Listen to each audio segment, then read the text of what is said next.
ನಿಮ್ಮ ಹಳೆಯ ಚಿನ್ನದ ಒಡವೆನ ಅಧಿಕ ಬೆಲೆಗೆ ಮಾರಬೇಕೆ? ಆಟಿಕಾಗೆ ಕಾಲ್ ಮಾಡಿ 8880 ಅಟ್ಟಿಕಾ ಗೋಲ್ಡ್ ಕಂಪನಿ. ಇದು ಅದ್ರ ವಿರುದ್ಧವಾಗಿ ಯಾರೊಬ್ಬ ಆರ್ಡರ್ ಪಾಸ್ ಮಾಡಿಲ್ಲ ಇಷ್ಟು ವರ್ಷದ ಸರ್ಕಾರಗಳಲ್ಲಿ. ಹೀಗಾಗಿ ಇವತ್ತಿನ ಈ ವಿಚಾರದ ಬಗ್ಗೆ ಎಲ್ಲ ಪಕ್ಷ ರಾಜಕೀಯ ಮಾಡ್ತಾವೆ, ಅದು ಬೇರೆ. ಬಟ್ ರೈತರ ಜೊತೆಯಲ್ಲಿ ನೀವು ಹೇಗೆ ನಿಮ್ಮ ಸಂಬಂಧ ಹೇಗಿರಬೇಕು? ಸಮಸ್ಯೆ ಇರುವುದು ಅಭಿವೃದ್ಧಿಯ ಬಗ್ಗೆ ಅಲ್ಲ ಸರ್, ಇದನ್ನ ನೀವು ಹ್ಯಾಂಡಲ್ ಸರ್ಕಾರ ಇದನ್ನ ಜಾರಿಗೆ ತರ್ತಾ ಇರುವಂತಹ ವಿಧಾನದ ಬಗ್ಗೆ. ಅಬ್ಸಲ್ಯೂಟ್ಲಿ ಅದು ಮಾತುಕತೆ ಆಗ್ಬೇಕಲ್ಲ ರೈತರ ಜೊತೆಲಿ. ಅಲ್ಲಿ ಭೂ ಹಿಡುವಳಿದಾರರ ಜೊತೆಲಿ ಮಾತುಕತೆ ಆಗ್ಬೇಕಿದು. ಒಟ್ಟಾರೆಯಾಗಿ ಇದನ್ನೊಂದು ರಾಜ್ಯಾದ್ಯಂತ ಸಮಸ್ಯೆ ಆಗುವವರೆಗೂ ಯಾಕೆ ಕಾಯಬೇಕು ಸರ್ಕಾರ? ಇದು ರಾಜ್ಯಾದ್ಯಂತ ಒಂದು, ಯಾಕಂದರೆ ರೈತ ಚಳವಳಿ ಆಗಲಿ ಅಥವಾ ಒಂದು ವಿದ್ಯಾರ್ಥಿಗಳ ಚಳವಳಿ ಆಗಲಿ, ಮಹಿಳೆಯರ ವಿಚಾರದಲ್ಲಾಗಲಿ, ಜನಸಾಮಾನ್ಯರ ಅನುಕಂಪ ಮಹಿಳೆಯರ ಜೊತೆಲಿ, ರೈತರ ವಿದ್ಯಾರ್ಥಿಗಳ ಜೊತೆಲೇ ಇರ್ತದೆ. ಹೀಗಿರುವಾಗ ಇದನ್ನು ಈ ರೀತಿ it is a bad optics. This can snowball into anything. ನೀವು ಆಗಲೇ ಹೇಳಿದ್ರಲ್ಲ, ಮಮತಾ ಬ್ಯಾನರ್ಜಿ ಯಾವುದು ನ್ಯಾನೋ ಕಾರ್ ವಿಚಾರದಲ್ಲಿ, ನಂದಿಗ್ರಾಮ್, ಆ ಥರ ಆಗೋ ಅಪಾಯ ಕೂಡ ಇದೆ. ಅದು ಆಗದೇ ಇರೋ ಥರ ನೋಡ್ಕೊಳ್ಬೇಕಂತ ಸರ್ಕಾರ ಬಹಳ ಮುಖ್ಯವಾಗಿ ಅಲ್ಲಿನ ಭೂ ಹಿಡುವಳಿದಾರರ ಜೊತೆಲಿ ಮಾತಾಡಬೇಕು. ನೀವು ಕುಮಾರಸ್ವಾಮಿ ಜೊತೆಲಿ ಮಾತಾಡಬೇಡಿ, ನೀವು BJP ಜೊತೆ ಮಾತಾಡಬೇಡಿ, ನೀವು ಬೇರೆ ನಾಯಕರ ಜೊತೆ ಮಾತಾಡಬೇಡಿ. ಮೊದಲು ಅಲ್ಲಿನ ಅಫೆಕ್ಟೆಡ್ ಪೀಪಲ್, ಈ ಯೋಜನೆಯಿಂದ ಯಾರಿಗೆ ತೊಂದರೆ ಆಗಿದೆ ಅವ್ರ ಜೊತೆ ಮಾತಾಡಿ, ಮುಗಿತಲ್ಲ. ಯಾರೂ ಕೂಡ ಹಠಕ್ಕೆ ಬಿದ್ದಿಲ್ಲ ಇಲ್ಲಿ. ಯಾಕಂದರೆ ಇಲ್ಲಿ ಯೋಜನೆ ಏನಾಗಿದೆ ಇವತ್ತಲ್ಲ ನಾಳೆ ಹಾಗೆ ಆಗುತ್ತೆ. ಈಗ ರೈತರು ಕೂಡ ಆಗಲಿ, ಮನೆಗೆ ರಾಜಕೀಯ ಪಕ್ಷ ಮಾತಾಡ್ತಾರೆ ಯೋಜನೆ ಬೇಡವೇ ಬೇಡ ಅಂತ. ದೇವೇಗೌಡರು ಮಾತಾಡಿದ್ರಲ್ಲ, ಆ್ಯಕ್ಚುಲಿ ಇದು ಆಗಿದ್ದು ಅವ್ರ ಕಾಲದಲ್ಲೇ ಇದು ಯೋಜನೆ ಬೇಡ ಅಂತ ಈಗ ಹೇಳ್ತಿದ್ದಾರೆ. ಅವರೇ ಸೈನ್ ಹಾಕಿದ್ರು ನೈಸ್ ಯೋಜನೆಗೆ. ಆ ನೈಸ್ ಯೋಜನೆ ಭಾಗವಾಗಿಯೇ 5 ಟೌನ್ಶಿಪ್ ಕೊಟ್ಟಿದ್ರು, 4 ಟೌನ್ಶಿಪ್ ಕೊಟ್ಟಿದ್ರು KNE ಕಂಪ್ನಿಗೆ. ಅದಕ್ಕೆ ಪರ್ಯಾಯವಾಗಿ ಇವರು 5 ಟೌನ್ಶಿಪ್ ತೊಗೊಂಡ್ರು ಕುಮಾರಸ್ವಾಮಿ ಅವರು. ಅದಕ್ಕೆ ಇತಿಹಾಸನೇ ಇದೆ. ಹೀಗಿರುವಾಗ ರಾಜಕೀಯಗಳು ಆಯಾ ಕಾಲಕ್ಕೆ ರಾಜಕೀಯನ ಮಾಡ್ತವೆ. ಹಿಂದೆ ಕುಮಾರಸ್ವಾಮಿ ಮಾಡಿದಾಗ ಕಾಂಗ್ರೆಸ್ ವಿರೋಧ ಮಾಡ್ತದೆ, BJP ಸರ್. ಇದೇ ಸಿದ್ದರಾಮಯ್ಯನವರು ವಿರೋಧ ಪಕ್ಷದ ನಾಯಕರಾಗಿದ್ದಾಗ, ಇಲ್ಲ ನಾವು ದೇವನಹಳ್ಳಿಯ ಭೂಮಿಯನ್ನು ಸ್ವಾಧೀನಪಡಿಸಿಕೊಳ್ಳೋದಕ್ಕೆ ಬಿಡೋದಿಲ್ಲ, ನಮ್ಮ ಪಕ್ಷ ಅಧಿಕಾರಕ್ಕೆ ಬಂದ ಮೊದಲನೇ ಅಧಿವೇಶನದಲ್ಲಿ ನಾವು ಇದನ್ನ ಒಡೆದು ಬಿಸಾಕ್ತಿವಿ ಅಂತಂದ್ರು. ಬಟ್ ಮಾಡ್ಲಿಲ್ಲ ಸಿದ್ದರಾಮಯ್ಯನವರು. ಆಮೇಲೆ ಬಹಳ ವಿರೋಧ ವ್ಯಕ್ತವಾಗಿ ನಾನು ಹೋಗಿದ್ದೆ, ಅಲ್ಲೆಲ್ಲ ದ್ರಾಕ್ಷಿ ಎಲ್ಲ ತೋಟ ತೋರಿಸ್ಬಿಟ್ಟು ದ್ರಾಕ್ಷಿ ಎಲ್ಲ ತಿಂದು ಸರ್ಕಾರದ ಗಮನ ಸೆಳೆದ್ವಿ ನಾವು ಕೂಡ. ಅದಾದ್ಮೇಲೆ ಸಿದ್ದರಾಮಯ್ಯನವರು ವಾಪಸ್ ತಗೊಂಡಿಲ್ಲ, ಅಡಮೆಂಟ ಕೂತಿದ್ದಾರೆ ಅಂತಲ್ಲ. ನಿಮ್ಮದೇ ಕಾಂಗ್ರೆಸ್ ಸರ್ಕಾರ ಮಾಡಿದೆ, ಬಿಟ್ಟಿದೆ. ಅದೊಂದು ಮಾನವೀಯತೆ ಅಷ್ಟೇ, ಒಂದು ಹೃದಯವಂತಿಕೆ. ನೀವು ನೋಡುವ ಕಣ್ಣುಗಳು ಏನನ್ನ ನೋಡುತ್ತೆ ಅಂತ. ಯಾಕೆಂದ್ರೆ ಕೆಲವರು ಈಗ ಭೂಮಿ ಕೊಡೋದಕ್ಕೆ ರೆಡಿ ಆಗಿರೋರು ನೋಡ್ತಾ ಇರೋದು ಅವ್ರಿಗೆ ಒಂದು ವಿಶೇಷವಾದಂತಹ ಒಂದು ಏನೋ ಆರ್ಥಿಕವಾಗಿ ನಾವು ಈ ದುಡ್ಡಿಂದ ಇನ್ನಷ್ಟು ನಾವು ಸಬಲರಾಗ್ತೀವಿ ಅನ್ನುವಂಥ ದೂರದೃಷ್ಟಿ. ಯಾರು ಬೇಡ ಅಂತಿದ್ದಾರೆ, ಇಲ್ಲ ನಮ್ಗೆ ಆಗೋದಿಲ್ಲ, ನಮ್ಗೆ ಇದು ನಮ್ಮ ಭೂಮಿ ನಮಗೆ ಬೇಕು ಅಂತ. ಸೊ ಒಬ್ಬೊಬ್ರದ್ದು ಒಂದೊಂದು ಕತೆ ಇದೆ. It's okay. ಫರ್ಜಾನಾ ಮೇಡಮ್, ಈಗಿರುವಂತದ್ದು ಈಗ ಒಂದು ನಮಗೆ ಇಡೀ ರಾಜ್ಯದ ಜನರಿಗೆ ಇರುವಂತ ಏಕೈಕ ಆಗ್ರಹ ಈ ಸರ್ಕಾರದಿಂದ, ಈಗ ಕಾಯ್ದೆ ಪ್ರಕಾರನೇ ಹೋಗೋಣ. ಈಗ 80% ಅಷ್ಟು ಹಿಡುವಳಿದಾರರು ಭೂಮಾಲೀಕರು ಒಪ್ಪಿಕೊಂಡರೆ ನೀವು ಈ ಭೂ ಸ್ವಾಧೀನ ಪ್ರಕ್ರಿಯೆನ ಮಾಡಬಹುದು, ಹೌದಾ? ಈಗ 80% ಒಪ್ಕೊಂಡಿದ್ದಾರೆ ಅನ್ನೋದಕ್ಕೆ ಯಾವ ದಾಖಲೆಗಳು ಪಬ್ಲಿಕ್ ಡೊಮೈನಲ್ಲಿ ಇಲ್ಲ. ಒಂದು, ಈಗ ವಿರೋಧ ಮಾಡ್ತಾ ಇರೋರು 80% ಇಲ್ಲ ಅಂತಾರೆ, ಪರ ಇರೋರು 85% ಜನ ಒಪ್ಕೊಂಡಿದ್ದಾರೆ ಅಂತ ಹೇಳ್ತಾ ಇದ್ದಾರೆ. ಬಟ್ ನಮಗ್ ಕ್ಲಾರಿಟಿ ಇಲ್ಲ ಜನರಿಗೆ, ಅಥವಾ ಈ ಒಂದು ಇಶ್ಯೂವನ್ನ ನೋಡ್ತಾ ಇರೋರಿಗೆ, ಅಥವಾ ಅಲ್ಲಿರುವಂತ ಭೂ ಮಾಲೀಕರಿಗೆ. ಸೊ ಎಲ್ಲಿ ಸಿಗುತ್ತೆ ಮೇಡಮ್ ಈ ಒಂದು ಡಾಟಾ ನಮ್ಗೆ?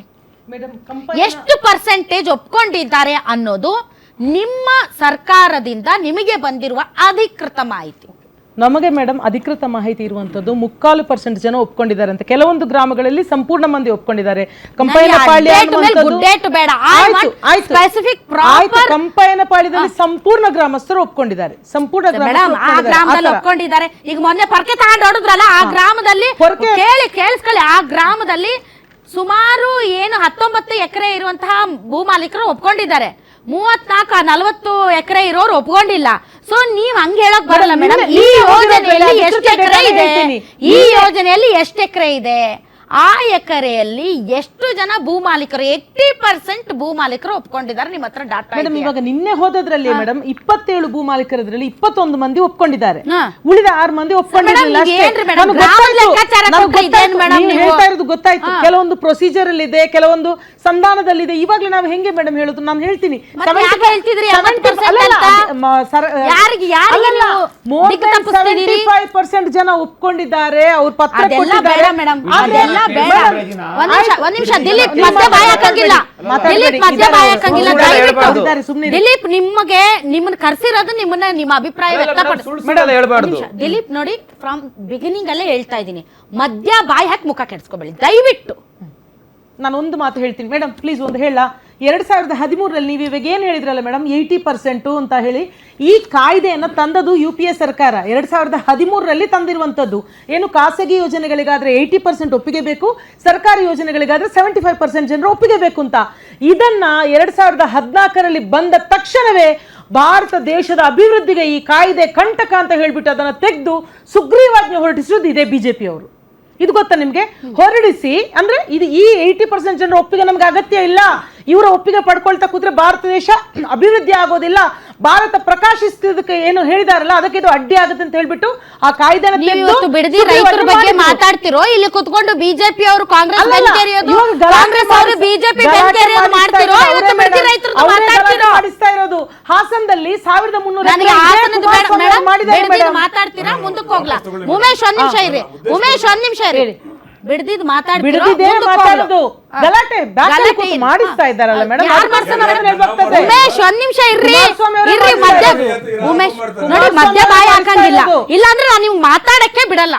ನೀವು ಡಿಸೈಡ್ ಮಾಡಿ, ಮಧ್ಯ ಬಾಯಿ ಹಾಕಿ ನಿಮ್ ಸಮಯ ಹಾಳು ಮಾಡ್ಕೋತಿರೋ, ಇಲ್ಲ ನಿಮ್ಗೆ ಪೂರ್ಣಾವಧಿ ನಾನು ಮಾತಾಡಕ್ ಬಿಡ್ಬೇಕು, ನೀವು ಡಿಸೈಡ್ ಮಾಡಿ. ಇಲ್ಲ ನೀವು ಮಧ್ಯ ಬಾಯಿ ಹಾಕಿದ್ರೆ ನಾನು ಬಿಡದೇ ಇಲ್ಲ ನಿಮ್ಗೆ. ಬೇಡ ಬೇಡ ಬೇಡ ಬೇಡ, ನಿಮಗ್ ಟರ್ನ್ ಬಂದಾಗ ನೀವು ಮಾತಾಡ್ರಿ. ಈಗ ನೋಡ್ರಿ ಮೇಡಮ್, ಈಗ ಯಾರು ವಿರೋಧ ವ್ಯಕ್ತಪಡಿಸ್ತಾರೆ ಅವರೆಲ್ಲ ಕುಮಾರಸ್ವಾಮಿ ಕಡೆಯವರು, ಯಾರು ಪರ ಇದಾರೆ ಅವರೆಲ್ಲ DK ಶಿವಕುಮಾರ್ ಪರ ಇರೋರು ಅಂತ ನೀವು ಸರ್ಕಾರನೇ ಹೇಳ್ತಿದ್ರಿ ಅಂದ್ರೆ ಇದು ನಾಚಿಕೆ. ಏನ್ ಕೃಪಾಪೋಷಿತ ನಾಟಕ ಮಂಡಳಿ ಅಂದ್ರೆ ಮೇಡಮ್, ನನ್ನ ಜಮೀನನ್ನ ನಾನು ಬಿಟ್ಕೊಡಲ್ಲ ಅಂತ ಪಾರ್ಕೆ ಹಿಡ್ಕೊಂಡು ನಿಂತ್ಕೊಂಡಿದ್ದಾರೆ. ಆಯ್ತು, ನನ್ನ ಜಮೀನ್ ಒಂದ್ ನಿಮಿಷ ಪ್ಲೀಸ್. 20 ವರ್ಷಗಳಿಂದ ನನ್ನ ಜಮೀನನ್ನ ರೆಡ್ ಝೋನ್ಗೆ ಹಾಕಿ ಮಾರಾಟನು ಮಾಡ್ಲಾರ್ದಂಗೆ ಹಾಕಿ ಅಲ್ಲಿ ನೀರು ಇಲ್ದಂಗೆ ಮಾಡಿ ನಾನು ಮಾರಾಟ ಮಾಡ್ಲಿಕ್ಕೆ ಆಗ್ತಾ ಇಲ್ಲ, ಅದು ಏನು ಸೇಲ್ ಡೀಡ್ ಕೂಡ ಆಗ್ತಾ ಇಲ್ಲ. ಈ ರೀತಿ ತ್ರಿಶಂಕು ಸ್ಥಿತಿಗೆ ಇಟ್ಟ ರೈತರು ನನಗೆ ಪರಿಹಾರ ಕೊಡಿ, ನನಗೆ ಈ ಜಮೀನ್ ಬೇಡ, ನನಗೆ ಜೀವನದಲ್ಲಿ ಬೇರೆ ಭವಿಷ್ಯ ಕಟ್ಕೋತೀನಿ ಅಂತ ಹೇಳಿದ್ರೆ ಅವ್ರು ರೈತರಲ್ವಾ? ಬಿರಿಯಾನಿ ತಿಂದು ಬಂದ್ರಿ, ಬಾಡುಟ ತಿಂದು ಬಂದ್ರಿ, ಕಬಾಬ್ ತಿಂದು ಬಂದ್ರಿ ಅಂತ ಇವ್ರು ಹಂಗಿಸ್ತಾ ಇದ್ದಾರಲ್ವಾ? ಅವ್ರು ರೈತರಲ್ವಾ? ಅವರು ರೈತರೇ. ಎಲ್ಲರೂ ನಿಮ್ಮ ಪರ ಇರೋ ರೈತರ ಸರ್ಕಾರ ನಿಮ್ದು ಇಲ್ಲ ಎಲ್ಲಾ ಕಡೆ ಪರ ಇರುವಂತ ರೈತರು ವಕ್ತಾರ್ರೆ ನೀವು. ನೀವು ಸರ್ಕಾರದ ಪರವಾಗಿ ಬಂದಿದ್ದೀರೋ ಅಥವಾ ಭೂಮಿ ಕೊಡೋ ಪರ ರೈತರ ಪರವಾಗಿ ಬಂದಿದ್ದೀರೋ? ನೀವು ಯಾರ್ರಿ? ನೀವು ಸರ್ಕಾರ ಕೊಡೋರು, ಕೊಡದೇ ಇರೋರು, ಬಡವರು, ಶ್ರೀಮಂತರು ಪ್ರತಿಯೊಬ್ಬರು ನಿಮ್ಮವರೇ. ಹೌದು, ತಂದೆ ಸ್ಥಾನದಲ್ಲಿ ಇರ್ಬೇಕಾದವರು ನೀವು. ಹೇಳ್ತಾ ಇದ್ದೀರಾ? ಕೊಡೋರು ಮಾತ್ರ ನನ್ನ ಮಕ್ಕಳು, ಕೊಡದೇ ಇರೋರು ಮಲ್ತಾಯಿ ಮಕ್ಕಳು ಅಂತ ವಾದ ಮಾಡಕ್ಕೆ ನೀವೇನ್ ಕೊಡೋರ್ ಪರ ವಕ್ತಾರ ನೀವು? ನಾವು ಅನುನಯದಿಂದ ಮಾತಾಡಕ್ಕೆ ಮಾಡಿದಿರಿ ನೀವು. ಮಧ್ಯ ಮಧ್ಯೆ ಎಷ್ಟು ಸಭೆ ನಡೆಸಿದಿರಿ ನೀವು? ನಮ್ಮ ಬೇರೆ ಎಷ್ಟು ಸಭೆ ನಡೆಸಿದಿರಿ? 40 ಜನ ಬಂದಿದ್ದಾರೆ. 500 ದಿನದಿಂದ ಹೋರಾಟ ಮಾಡ್ತಾ ಇದ್ದಾರೆ, ಪ್ರತಿಭಟನೆ. ಎಷ್ಟು ಸಭೆ ಮಾಡಿದಿರಿ ನೀವು? ತುಂಬಾ ಸಭೆಗಳನ್ನ ಮಾಡಿದೀವಿ. 40 ಜನ ಮೊನ್ನೆ ಕೂಡ ಬಂದಿದ್ದಾರೆ. ಬಂದವ್ರನ್ನ ಇವ್ರು ಸಭೆ ಮಾಡ್ಬಿಟ್ಟು 120 ಮಾತಾಡ್ತೀರಿ. ಮತ್ತೆ ಕೃಪಾಪೋಷಿತ ನಾಟಕ ಮಂಡಳಿ ಅಂತ ರಾಜಕೀಯವಾಗಿ 2028ಕ್ಕೆ ಮತ್ತೆ ಅಧಿಕಾರಕ್ಕೆ ಬರ್ಬೇಕಂತಿದ್ದೀರೋ?